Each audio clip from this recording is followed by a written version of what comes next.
My name is Aisha Moodie-Mills, and I have the pleasure, privilege, and honor to facilitate the next conversation that we're about to jump into, where we're going to discuss workplace culture and how we can support LGBTQ people in our workplaces and to have companies that attract more LGBTQ customers.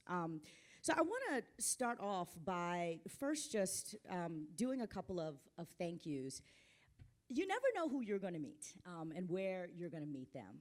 And it's always remarkable to me, the small networks and the tiny degrees of separation between us all. And as someone who, my background is in politics, social justice, it always reminds me about our common humanity and how we should stay connected to one another. I want to first give a special thank you and congratulations to Fabrice Houdart, who is the recipient of the Pioneer Honor at this convention, who thought enough of me to invite me to come and participate here today. So this is my first time actually joining you all at this conference, so thank you for having me. And also to John Tanzella and the team for having your largest conference yet, I believe this is, so congratulations to all of you on that, good work. We are in for a treat today because we are going to hear from some of the most inclusive and thoughtful and responsive hospitality companies that have for a century been welcoming to LGBTQ people and customers, and we are going to learn how they do it.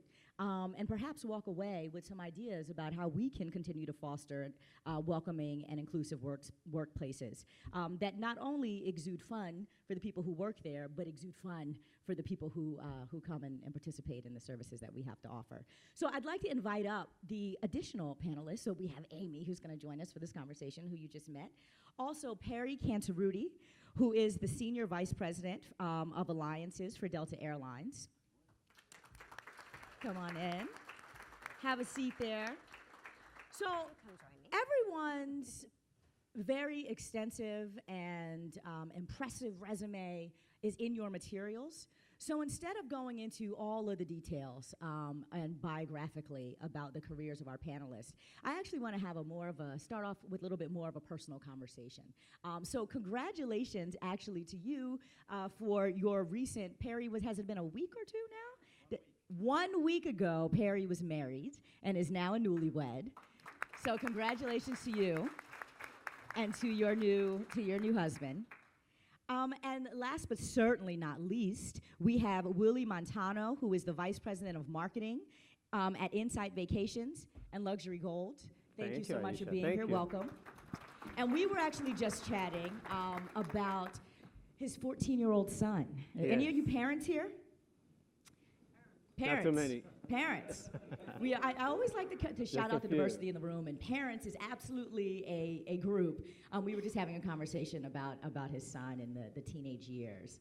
So fun times. Are we all mic'd? Do you have a mic? And you guys are all? Okay. So I thought that it would be great to start our conversation, just sharing a little bit about who I am and why in the world that I'm here. So again, my name is Aisha Moodie-Mills, and I am in my current life a Democratic strategist. You might see me on MSNBC, where I will be half of tonight. But I have spent my career in politics and in policy really working to make sure that people of color, LGBTQ people, women are at the table so that we're not on the menu. And that is in politics, for sure. That's in public policy, but it's also in private sector life. I have worked to ensure that representation matters and that representation is real. And I've been trying to build power for our communities for decades. And so much of how I ended up being here with you is more personal than it is professional. And so I thought that it would be nice to start on that personal note. So most recently, I was the president and CEO of the LGBTQ Victory Fund and Institute, which is the LGBTQ movement's political arm, essentially. So what we did at Victory is we recruited, trained, pipelined almost all of the elected officials, not only in the United States, but also abroad that you know of now, came through the organization. And I could tell you that 20 years ago when I was embarking upon my career, the last thing that I thought that I was going to be would be like a professional gay. Totally could have never imagined that like I would be the person who is going to be running around talking about LGBTQ issues and rights. But what happened for me, my career started hard-nosed Democratic politics. I worked on campaigns. I worked for the party. I ran the Congressional Black Caucus's PAC, very much a political operative. And then something happened where I met this girl. She was great. I fell in love with her. And we wanted to get married, so I proposed. And then the politics got really, really personal for me for the first time in a very personal way. And through me just falling in love, and by the way, I wasn't particularly out at work at this time, but through me wanting to get married, turns out it was at the time where we couldn't. So we couldn't get married in Washington, D.C., where I live. There were like 4 places we could go. It was a scene. And given that I was a political person, I was like, well, wait a minute. Why are we going to pay to go like 10 states away so that we could live our lives like everyone else? We're going to be a part of this fight, and we're going to get involved politically in actual marriage equality and LGBTQ advocacy. And that's how it all started. It really started with this story of love and me being in love. And through that was my coming out. And the lesson that I learned, a lot of stuff happened, but the lesson that I learned in all of this is during this time, I was running the Congressional Black Caucus's PAC. And for those of you who are as old as me and remember the early aughts, I guess is what we're calling it now, which is so weird. The 2000s, right? The aughts. I don't even know what that is about.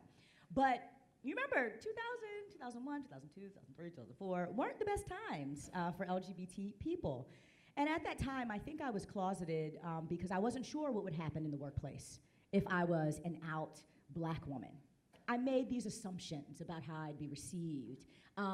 It wasn't particularly welcoming, but it also wasn't particularly antagonistic either. It just wasn't anything. So when I started to come out, what opened up for me was everything. I actually came out on the front page of the Washington Post, but that's just kind of how we roll. It's like all or nothing. Here we are, we're queer, we're here, get used to it. And I remember going to work right after that. It was actually a big conference and gala that the Congressional Black Caucus has. So I'm at this gala, it's like 1,100 people, and all of my bosses, all these members of Congress started coming up to me, and they're like, Aisha, oh my God, I had no idea. One of them, who will remain nameless, he's not in Congress anymore, was like, that's why you weren't trying to date me all those years? And I was like, well, you know, yeah. He was single, so it wasn't scandalous. But people were coming up to me saying, oh my God, I feel like I actually like know you now. Oh, now I feel so connected to you.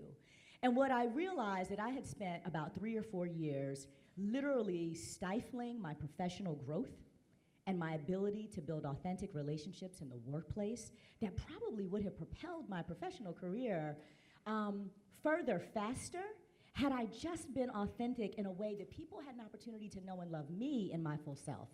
And for a lot of the reasons so many of us in this room understand and know and we're about to talk about, I didn't do that. And I think the biggest revelation for me and liberation for me was that coming out surely mattered, but that I didn't give the people that I worked with the benefit of the doubt to even figure out how to support me and to love me and to be connected. So I share all that to say that that was my moment, when I had that moment where I realized that I was welcomed and valued as an LGBTQ person.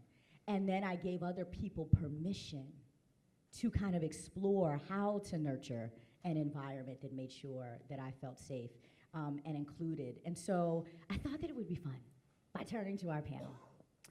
And just starting with whoever wants to jump in first. I would love, and I think that a lot of us would really be interested in hearing, was there a spark or a moment, or when was there something that someone said or did at your companies, at your workplace, where you felt like, you know what? I feel valued as an LGBTQ person here in this space. And I feel like there's room for me and I'm included. Who wants to go first?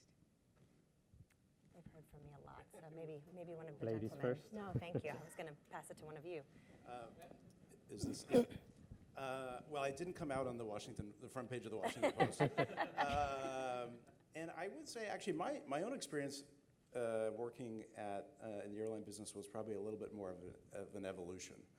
I joined the airline now more than 25 years ago, so quite a long time ago. And I remember I joined at the time Northwest Airlines, which was later bought by Delta. And when I started at the company, I was really focused and intent on the desire to be out at work, because I had been working previously in another company, another early phase of my career when I was in the closet. And for me, it was, this was a goal that I had. In addition to building a career, it was being able to integrate who I was and my life into my career. Now, that I think is not an unusual story, because I think most of us face that decision at some point. For me, the irony is that my previous career was working for a major retailer in downtown San Francisco. So there were gay people everywhere, but I was in the closet. And so it talks to the personal journey, I think, and the intention that's desired to really create that sort of, cohesion of your professional and your personal existence.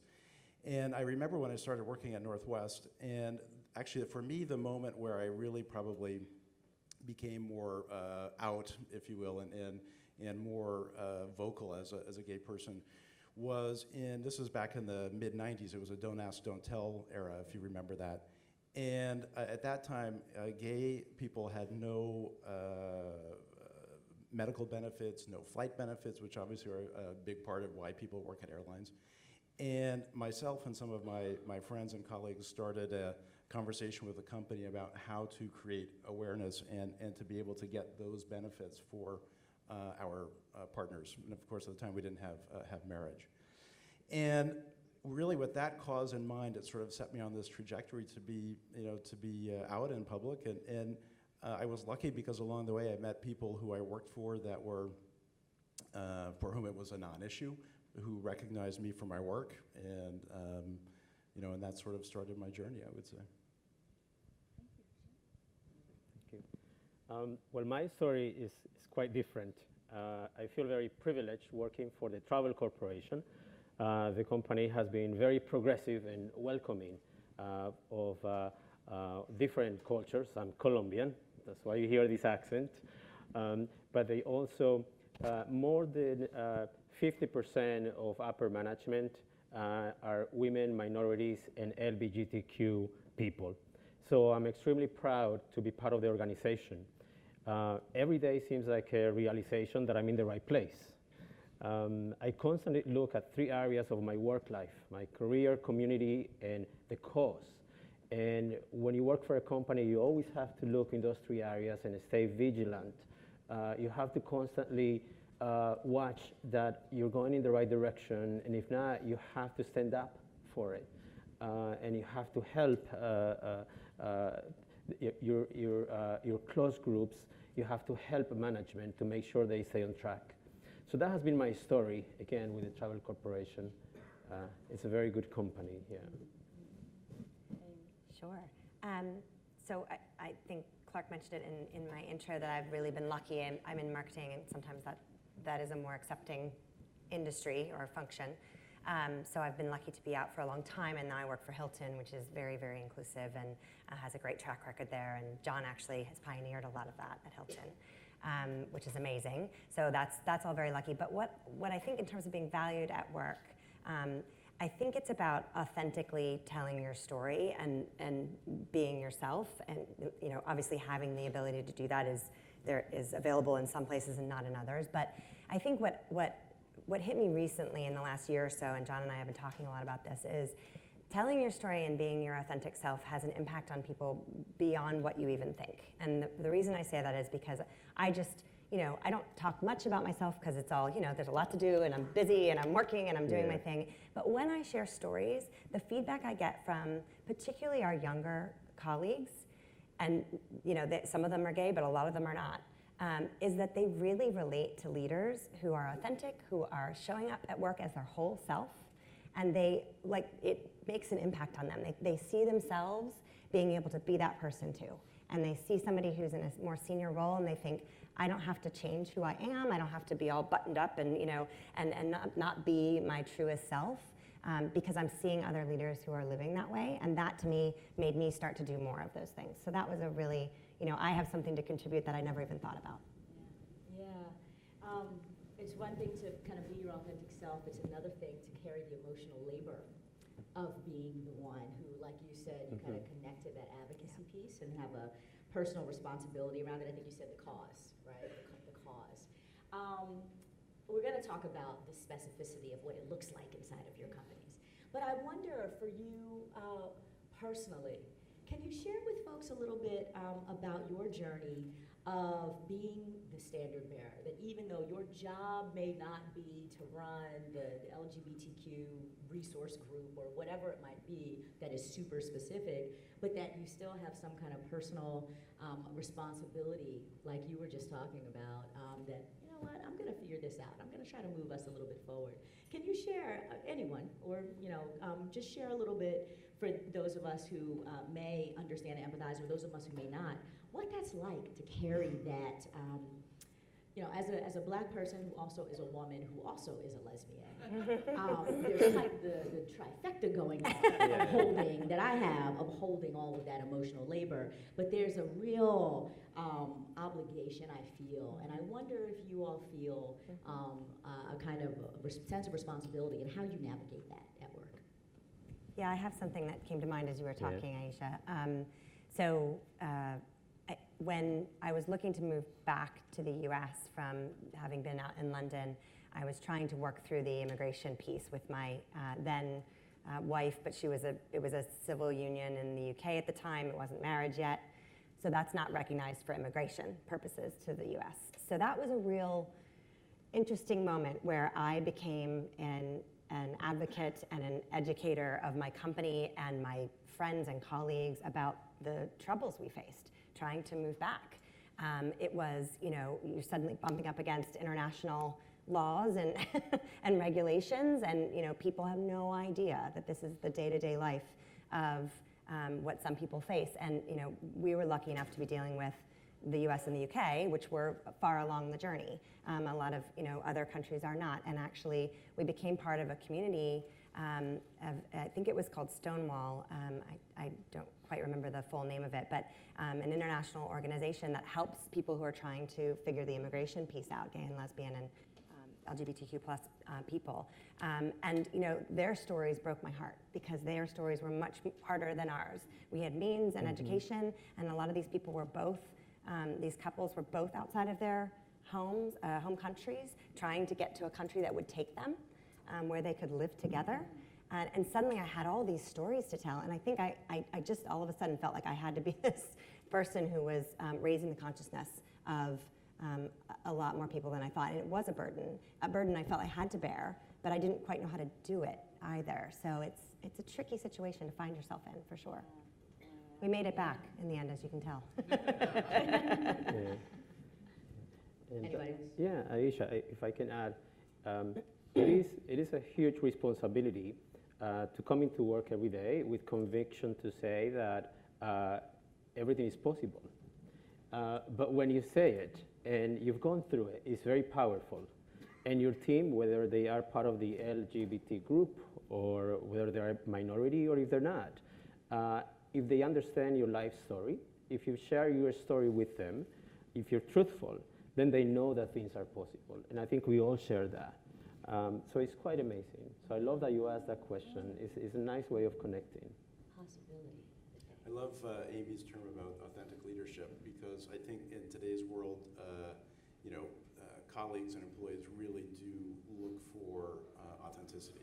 Who are you? Not just a corporate head, but you're somebody, I know who you are. I identify with your values and I feel a personal connection. I'm personally proud of two sort of things. I think that there is, maybe without even realizing it, a responsibility and an expectation from employees who, especially LGBTQ employees who look and say, are my community getting ahead in the company? Are they respected? Do they pay a price for being who they are? So I think we have a responsibility to, demonstrate this kind of integration. Two kind of things that I'm particularly personally proud of. In the course of my career, I've had numerous opportunities to work overseas, and including in the late 90s, early 2000s, worked in Hong Kong as well as in Japan. And at that time I was out. I had a partner, and it was a real, it's one thing. It was one thing at the time to come out in the U.S. context, not easy, but feasible. There was at least some bandwidth to understand it. In Asia, it was like I had, 3 eyes. But I really worked at being, out in public in my office and with my team, and it created a lot of awkward questions. But it was the best thing to do, because I think in the 8 years almost that I spent in Asia, I helped to broaden people's perspectives. And it wasn't even there wasn't a judgment, it was just a complete lack of awareness. And I think the other moment of my career that I'm really proud of being an LGBTQ community person was at the time of the merger between Northwest and Delta. I was the only officer at Northwest who was out. I remember I was at the time responsible for our reservations group, so the call center organization, and probably had 2,000 employees. I would travel around, to the offices, and I would have employees always come up to me and say, "We really admire, your role model and your leadership." And when I found out that I was going to be moving to Atlanta, I had a little bit of trepidation about it, because Atlanta, I thought it was going to be a more kind of conservative, southern, genteel environment. And I was really so surprised, because when I got to Delta, they were so far ahead of where we were at Northwest. So it's been a nice continuation. Yeah, there's Georgia, and then there's Atlanta. All the kids are in Atlanta. Do it, sort of inside the perimeter. So all of your companies have clearly great policies on the books and have been mindful and intentional over time about how to be equitable in the way that LGBTQ people are treated. That doesn't always manifest in practice, but there's a real intentionality and deliberation around the practice of the policy too that matters, that I'd like to talk about. I am currently a resident fellow, is what they call us, at Harvard University, at the Kennedy School at Harvard, at the Institute of Politics there. And one of the things about this policy versus practice that strikes me so much, being at Harvard of all places, at the Kennedy School, is that all the policies on the books are good, right? Inclusive, and the bathrooms are all gender neutral, and we no longer say freshmen, we say first year, because we don't gender. I mean, it's there. But there was one out faculty person at the Kennedy School, which maybe I shouldn't be shocked, but I was completely shocked by this. This is absolutely crazy. So talk to us a little bit about the practice of inclusion in your companies. And after you've checked the box and the board has approved that we're gonna do this and we're gonna give the benefits and et cetera, talk to us about some of the best practices that are happening that maybe we could consider implementing those too. Yes. You want to start? Yes, I can do that. In large corporations, of course, they have the policies in place, and HR will run wonderful programs with special groups and create guidelines and protect everyone. But it comes to the actual practices. So I have an idea to share with everybody, and we've done it recently in my company. We call it, in fact, it's a story, my story. So it's called My TTC Story. So what we've done, we started last year. We've asked essentially all of our employees, we have 10,000 employees globally, to record a video of themselves for 5 minutes to tell us their journey to join TTC, but also to tell us what they value in life. So you wouldn't believe how that practice, that exercise has made an incredible change on the work culture, because now we have ways to relate with people that are 2,000 or 5,000 miles away. We're in a global economy where everybody's working from home and remotely, and sometimes we don't know if they're gay or if they're not. And by doing small things like that small companies can do, or entrepreneurs like many of you are, I think you're telling to the world your story, you're telling to the world that things are possible, you're telling them who you are, and you make the connections and the relationships much easier and much better. So that's something that we've done that I recommend for everybody to do. Yeah. We often think that we're supposed to be bots, right? And like you go to work, you do your work, you just talk about your work, and it's just the work. But it's actually so much more than that. It is, and what we've done with the videos, so we have, of course, like every company, we have an intranet, and we'll send a message to everybody every week with 1 or 2 videos, and we highlight the employees. So that's how we get the message out and share, so, yeah. Yeah, so I think I love that Yeah, idea. it's a good What a idea. great You can idea. use it. I know, thank you. And that could be done very easily, couldn't Very it? You wouldn't- easy. Everybody can take video these days on their phones, right? Thanks to Exactly. this hotel that, the first cell Oh, phone. thank you, Amy. Okay. Everybody's gonna leave here and be like, Hilton invented the mobile phone. Like the internet, yeah, exactly. Hilton and Al Gore. Right, it's a partnership. I think, what Hilton does so well in this space, and I recognize Hilton is big and global like Delta and has a lot of resources and all of that, but I think it's, to your point, it's having the right policies, because you need to do that. It needs to start there. But then it's about bringing them to life in meaningful ways. So, having those policies truly be lived, and through, tying that to your purpose. So our purpose being about the warmth and light of hospitality, right? No matter what your business is, it will have a purpose, because you as the employees or the founders, right, will have there's a reason that you do what you do every day. And I think tying your inclusion, the way that you value your employees and your customers to that purpose is a way to make it all more, authentic. I think about the fact that we, at Hilton, we talk a lot about our purpose, and then we talk about how we can only really achieve that purpose by valuing the diversity of thought that comes from people with different backgrounds and different life journeys and different ethnicities, of course, and different stories, right? Like your stories. And if you truly value that diversity of thought, that becomes the way you live. It gets into your talent practices, your hiring practices, of course it does, right? And it becomes a part of the fabric of how you work, and it makes you stronger. So I think that's what I see us doing at Hilton, and that doesn't take big budgets and a lot of resources. Hilton and Delta obviously are similar. We're in the same business, basically, and we have the same customer base. We do. So I would echo everything that Amy, you just said.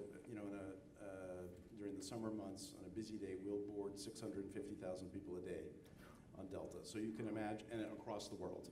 I mean, literally, it's always sunshine somewhere in where our operation is going.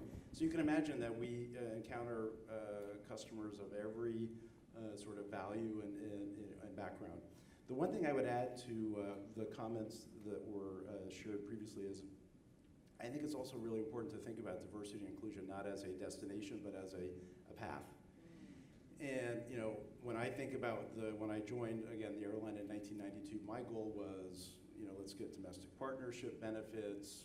And if we achieved that, we thought, okay, well, then we're done. And you look back, and it seems so simple now, and you realize actually the journey is much longer, and it is maybe even endless. Evolving. And I think it's really important that we also look at ourselves and look for, in our companies, for learning opportunities. And I'll share with you an example of a recent one, actually, that frankly is not one that we're very, I think, proud of. It's been publicly reported, but it's one that we want to use as a learning moment.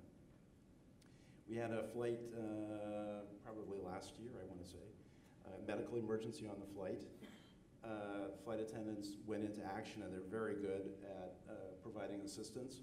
And they asked, is there a doctor on the airplane? An African-American woman came forward and said, I'm a doctor, I can help. And our flight crew, unfortunately, didn't believe her. Oh, dear.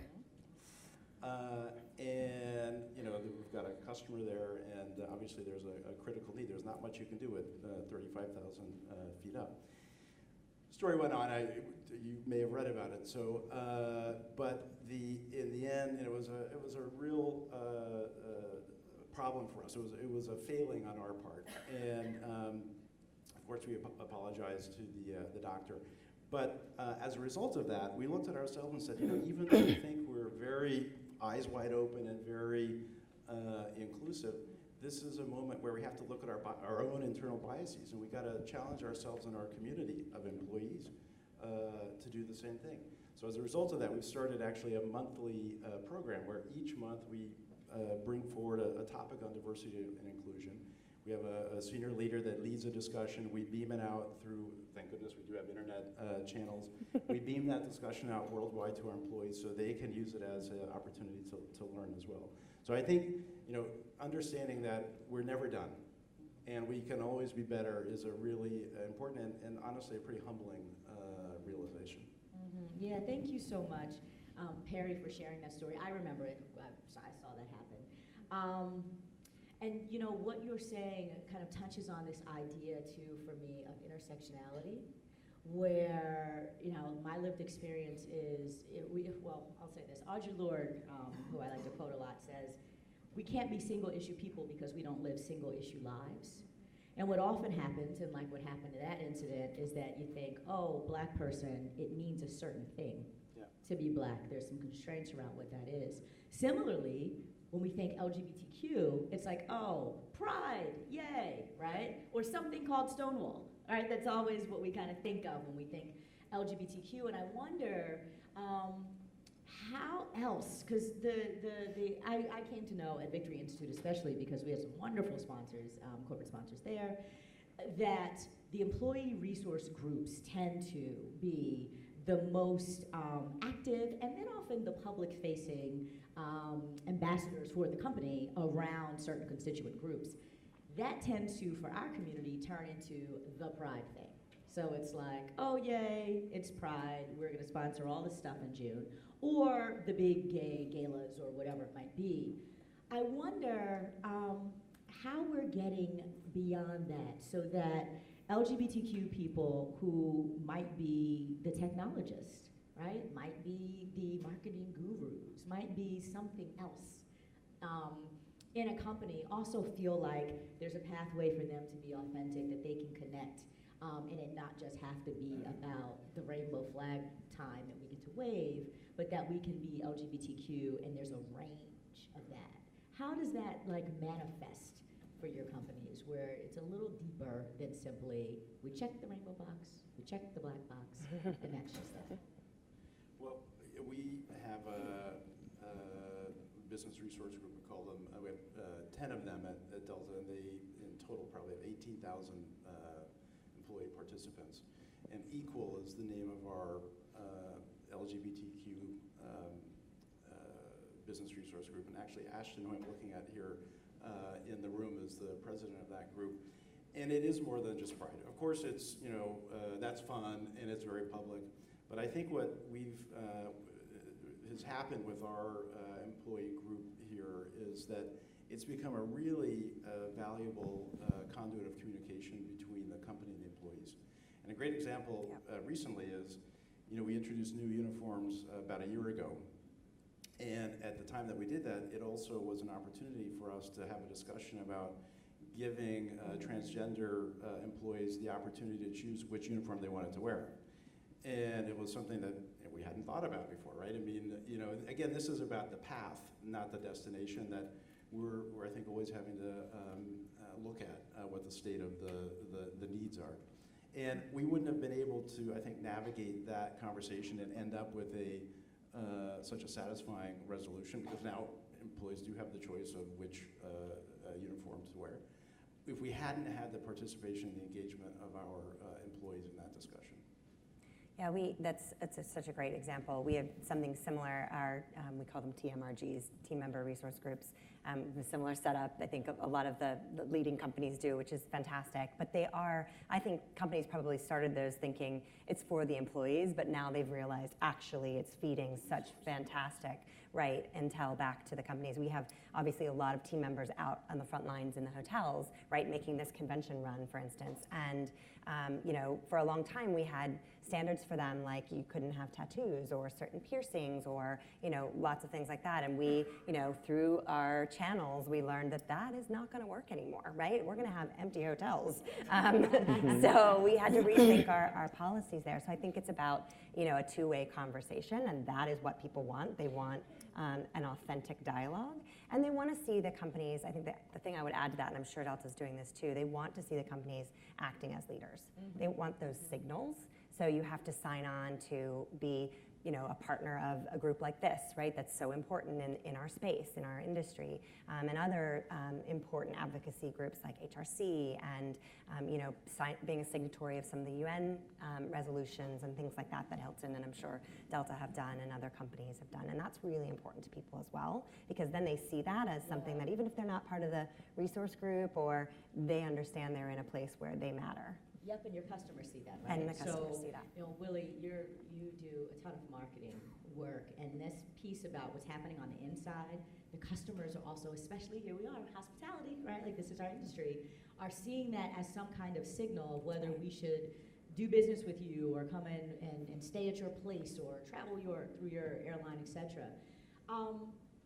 Share a little bit with us about marketing to our community and what that feels like just from a values-based standpoint. Again, it might not just be it's Pride Month, so everybody come because the boys will be shirtless. But right, yeah. I see those ads. Yeah. And it does not make me want to go because the shirtless boys are nice. We drink together, but absolutely. There were shirtless girls. Absolutely. But yeah, but how that inside kind of translates to the outside in the marketing. Let's talk a little bit about some best practices. That's quite interesting because it's about segmentation without segregation, and it gets very close one to another. With the travel corporation, we're very careful that when we're doing marketing, we are delivering the promise of value, quality, and service. But service is the most important for the LGBTQ community. What we've done recently with the help of IGLTA is we've conducted sensitivity training for all of our managers, and we've committed that by the end of Q3, our 10,000 employees globally will receive the sensitivity training. So this is unprecedented for our companies. One of the ways that we prepare our workforce so when they deliver a service to all of the consumers, they're ready to speak the language of all these segments without having to run advertising campaigns with the rainbow flag. So that's how we're being careful on how we do the marketing. It's quite interesting when you mention Pride. I think the responsibility goes beyond supporting Pride events or galas. Mm-hmm. Well, how does that play out when you're all serving the globe, right? The entire world. And here we're in New York City, so we can have a conversation in New York City about naked girls and whatever and flags.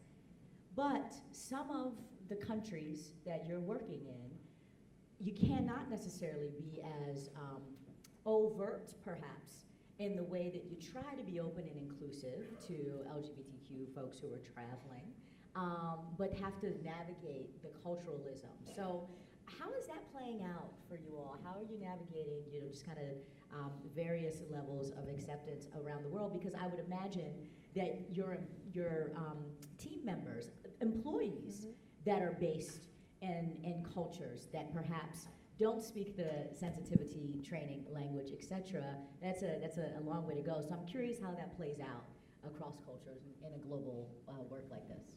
Yeah, it's a difficult one. It's a very hard one because you obviously have to be compliant with laws in the laws of the land of wherever you're operating, but at the same time, you are true to your values as the business that you're in. So it's a very fine line, and the benefits that we offer are, of course, available as long as they're not in against any law. I think it's very, very tricky in a global world to draw lines like that. And all we can do, I think, is try and light the way and lead the way. And make sure that we are having conversations and being open. And I think, we find that in many cases, we are, because we're global, we can offer a haven for people. It's not formal, but that ends up happening, right? And I think that's the business we're in. It's a hospitality business. So we figure out a way to protect our people as much as we can. I think, Amy, in your opening comments, you talked about how Hilton in many countries is a source of growth, and it puts a destination on a map. Similarly, when Delta is invited to fly places, or we start to fly places, it can have the same effect. And if you invite Delta to your community to serve and connect your community to the rest of the world, then you bring our values as well.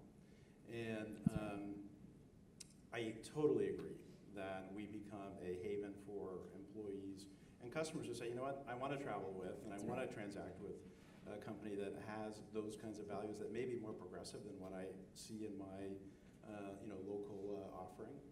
And that's where this, I think, comes back to having a focus on diversity and inclusion really is, it reflects on the business that we want to be and how we want to, the kind of customers that we want to serve and the sort of business that we want to develop. In my company, it's kind of a bigger responsibility. We are in the guided vacations space where we bring guests to a destination and we're supposed to look after them all the way through, from the beginning to end.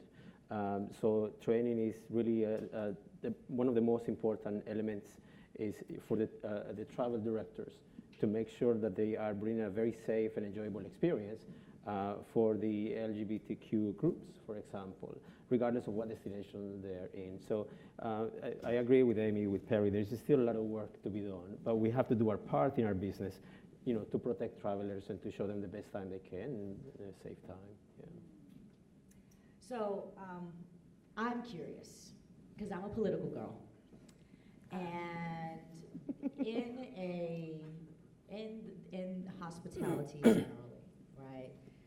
So much of a, say, U.S.-based company's movement around the world is also reflective, right, of the nationalism of the country that the company is based in. And those values, while a company may want to kind of have its own ecosystem of values, are also like reflective, right, of the political dynamics. And I wonder how over, say, 100 years with Hilton or with the Delta, but even now, as LGBTQ people are traveling more, very well resourced, looking to go and have bespoke, luxury experiences or whatever it is, everywhere, and feeling like that access point, how are you all navigating the political aspect of the personal? Because we're talking about making sure our employees feel welcome and safe, making sure our employees know how to welcome others and make them feel included at a time when there's so much about the personal and identity that gets political and is hypercharged. So how's that playing out for all of you? I would imagine, I don't know that you would send newsletters about it, but I would imagine at some point it comes up. Has it? I know exactly what you're asking. I think for Hilton anyway, I think because we want to stand for something that we hope rises above politics. I agree with you, politics are personal and it's very hard to divorce from them today, so I'm not trying to be too lofty here, but I think we try and think about ourselves as being, welcoming to all, and therefore you can't get into politics, can you, if that's what you stand for? And so we're really trying not to be the American company exporting hospitality. We're trying to be a global company that stands for welcome and inclusivity, right? So that helps you to kind of rise above the fray a little bit. I agree with Amy. I mean, that was so Thanks, Mary. that was I think the promotion is due for your I agree too. representation of the Okay, company. we all agree. We all That was agree on good. that. That was really, really good. We rehearsed that. So I know I want to be respectful of everybody's time and just wanted to invite, if we did not get an opportunity to share any one key thing that you want folks to walk away with, I don't want to close before we have an opportunity for that. So did we miss something that you just dying to share? No, I don't think Well, I do want to share, and just with everybody, that being in a conference like this one is an opportunity to create a support group, to meet people that you can reach out to with questions, to find ways so you can progress in your career, and so that you can leverage the fact that you're part of the LGBTQ group for the better, to make the future better for the generations that are about to come. As a parent, I think about the future. I think about the new generations. We have that responsibility. So that's really my advice to everybody. Leverage the fact that you have all these bright people to create that support group. I love that. Someone told me recently to create your personal board. Who is your personal board of directors? Who would be on that? And how would you leverage them throughout your life? So I think that's such a great piece of advice. Yeah. Great. Well, it's thank you first of all for all the work that you do and that you've done as entrepreneurs inside of your companies to create inclusion, and certainly how that's manifesting externally. So thanks so much to our wonderful panelists. Yeah, thank you very much. And to all of you who are grappling with the HR conundrums and how to be even more inclusive and welcoming, I would just remind us to, we default to our basic humanity and coalesce around values of just decency, respect, which frankly the hospitality industry has always, I believe, tried to do better than anyone else. I think that we'll keep moving forward and having progress and winning. So look forward to seeing you guys throughout the convention. Have a great time. And we're right on time. Look at us.